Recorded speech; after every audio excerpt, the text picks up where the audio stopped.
Hello everyone, Mark here from Hi-Fi, and this is our Teen Hi-Fi T2 Plus review.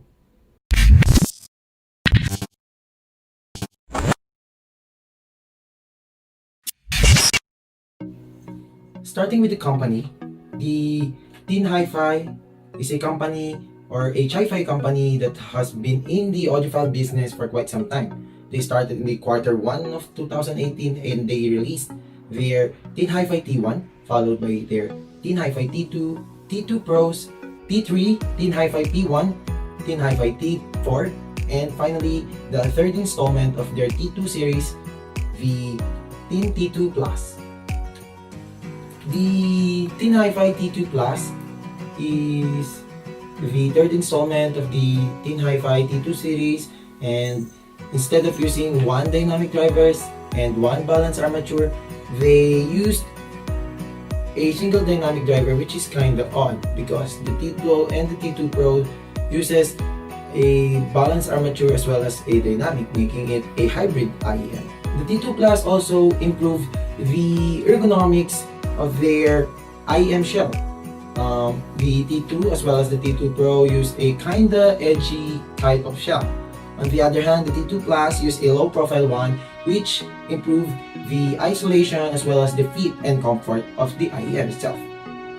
Going to the packaging, the T2 Plus almost use the same packaging of the T2 Pro as well as the T3, which uses a simplistic, minimalist kind of white box, imprinted their logo as well as the model name, and you can see inside that there is a blue secondary box, included the inclusions such as the silicone ear tips, foam ear tips, the cable, the paperwork which includes the manual as well as the warranty card.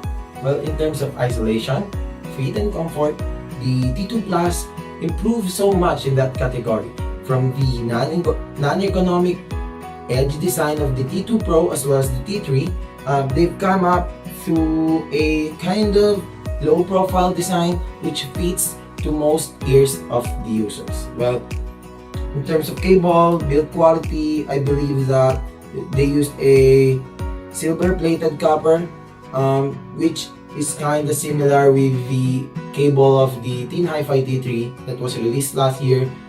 But I hope that this one oxidizes less compared to the T3 because that is the main problem that I've experienced with the Teen Hi-Fi T3 last year, the oxidation on the cable.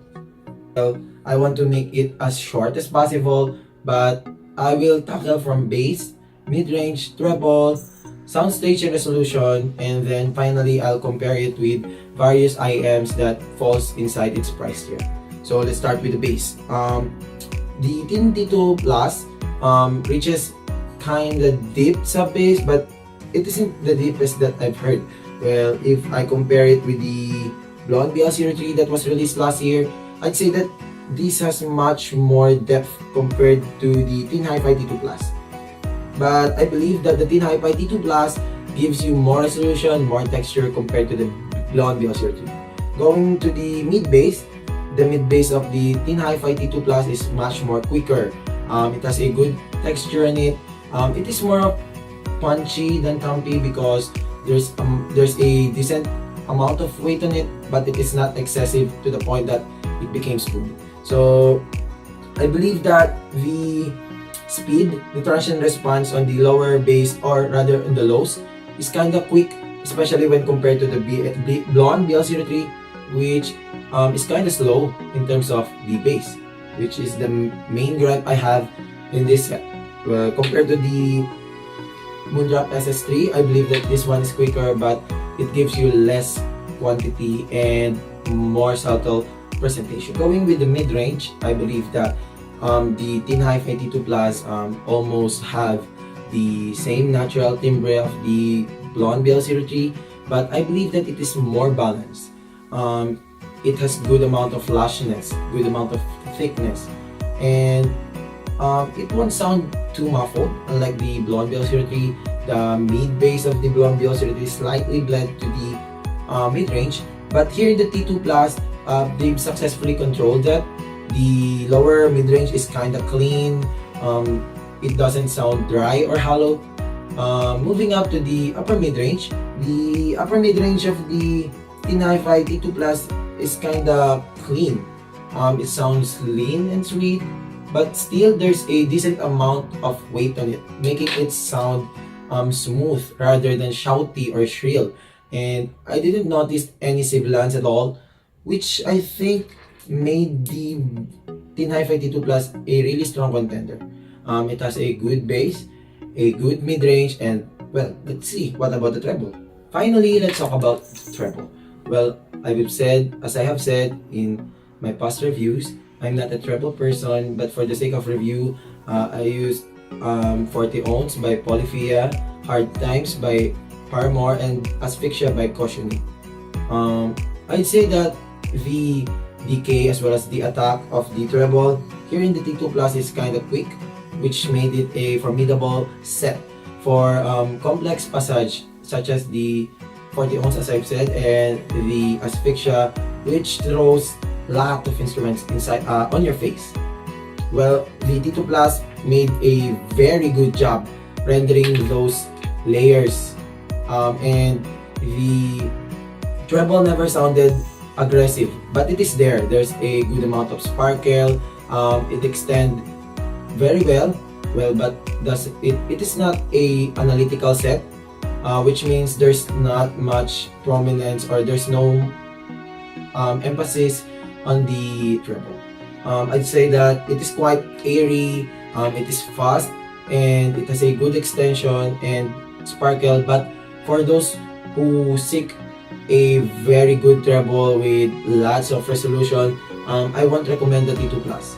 Rather, if you want a smooth yet detailed treble, then the treble T2 Plus would be perfect for you.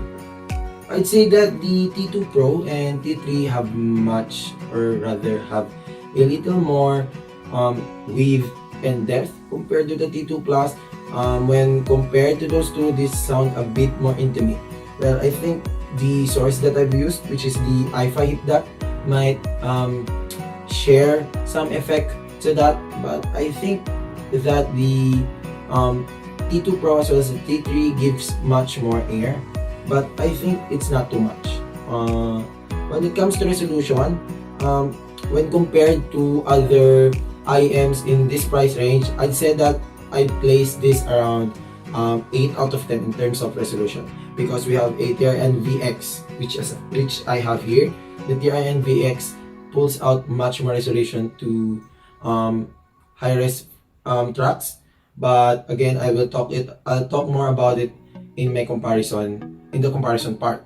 But in terms of resolution, I wouldn't say that it is the strongest part of the T2 Plus, but it does a very good job on that area, but not the best. I played the T2 Plus with my Hi-Fi hip duct as well as the Mi 10 stock audio adapter, which is kinda warm for my ears.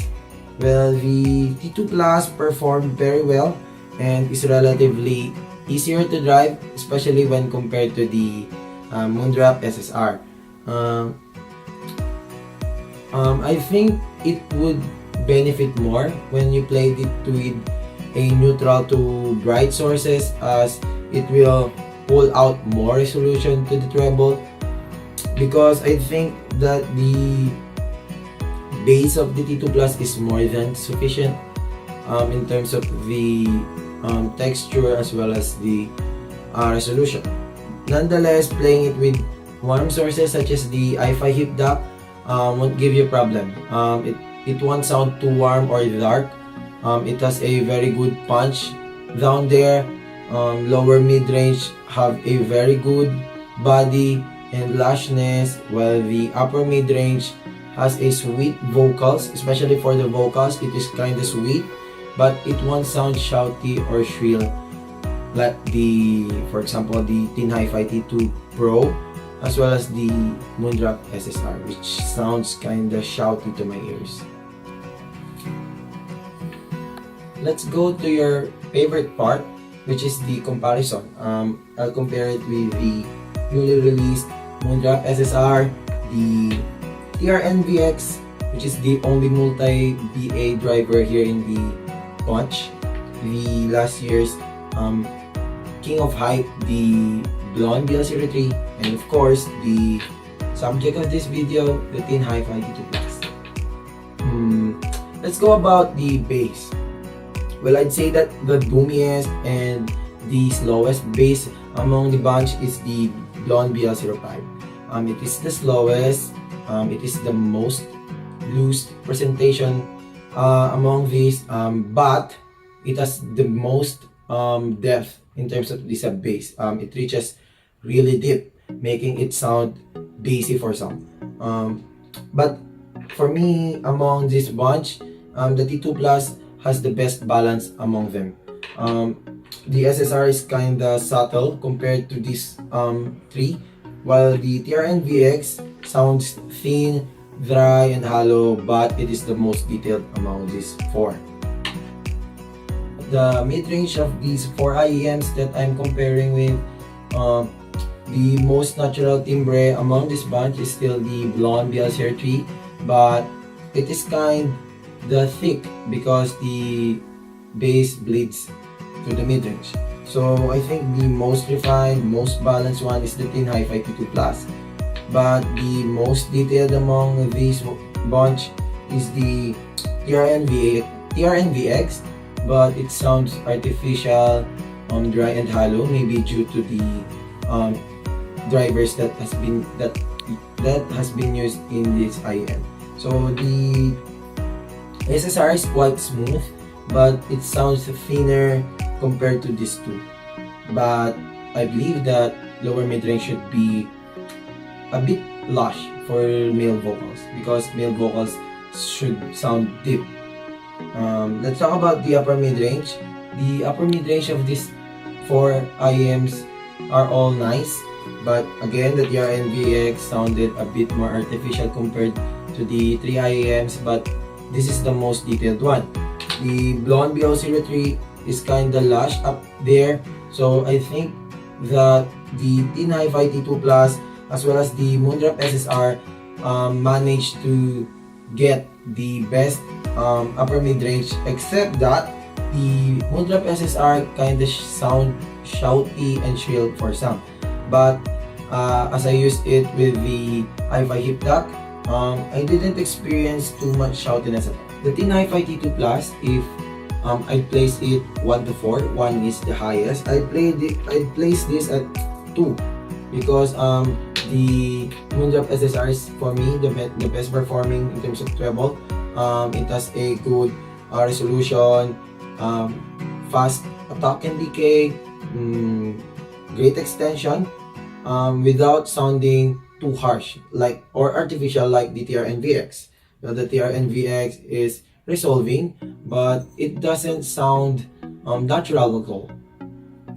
The Blonde BL03 sounds too, what should I say, too slow. That's why rendering complex passages with the Blonde BL03 might sound congested compared to the 3 IAMs. While the Tin Hi-Fi T2 Plus doesn't give same amount of resolution as the SSR or the TRNVX, but it sounds smooth, airy.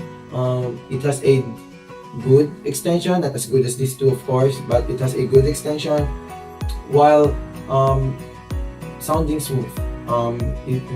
There's no scenario that I find the T2 Plus picky or aggressive.